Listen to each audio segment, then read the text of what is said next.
Hi, welcome to The Hindu. I'm Debasree and I have with me today former Chief Justice of India DY Chandrachud. Sir, thank you so much for your time. Pleasure here. Who does the Chief Justice of India go to for legal advice? Who does DY Chandrachud go for legal advice? The Chief Justice of India goes for legal advice to primarily their own colleagues, senior colleagues, junior colleagues. We have a rich array of talent within the judiciary. Sometimes when you have to have advice where you want outside advice, you could consult the Attorney General for India, the Solicitor General, or senior members of the legal profession who would give advice to the Chief Justice of India. Okay. Whom does DYC go to for advice? Yes. My best friend, my wife. Oh, how lovely. Okay. What is your memory of first day and the last day at the Supreme Court? First day, I was truly overawed by the beautiful Chief Justice's court. On the last day, I was overwhelmed with the outpouring of affection, the lawyers who came in such large numbers to bid me farewell. So it was a very emotional experience in the last day. Right. You were known to start your day at 3:30 a.m. for your me time.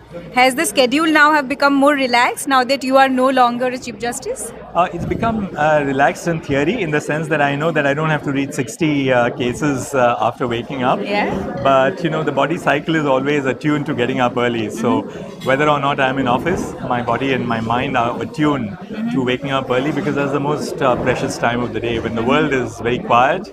And as we say, it's a Brahma Muhurta because it's a time when you can really focus on your inner self and be in your own thoughts.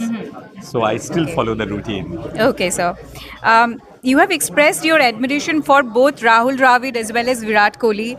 So if you have to describe your style of jurisprudence, was it solid and steady as Rahul Dravid or flamboyant as Virat Kohli? I thought that I tried to keep myself fit and agile like Virat Kohli. I wouldn't talk about the flamboyance. Okay. About Rahul Dravid, of course, the one thing which I admire is that he was solid and dependable to the core. That's why there's something from both of them that I've learned. Okay.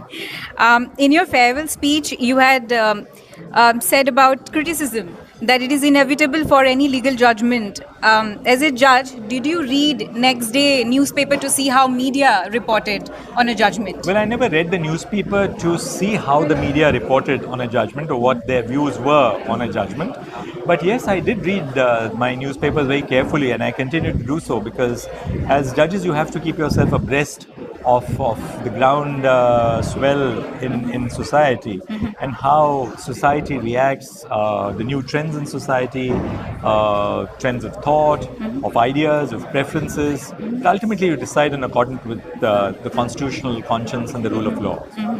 Did you read The Hindu the next day after the Ayodhya verdict? Well, I am a very avid Hindu reader for the longest time. And even if I didn't have time to read the entirety of the Hindu for the news reports, I would never miss out on the editorial in the Hindu. So good to know, sir. And the editorial page is something I value tremendously in the Hindu. So for being lovely. very balanced and fair and objective. Okay. Thank you so much for your Thank time, you very sir. much.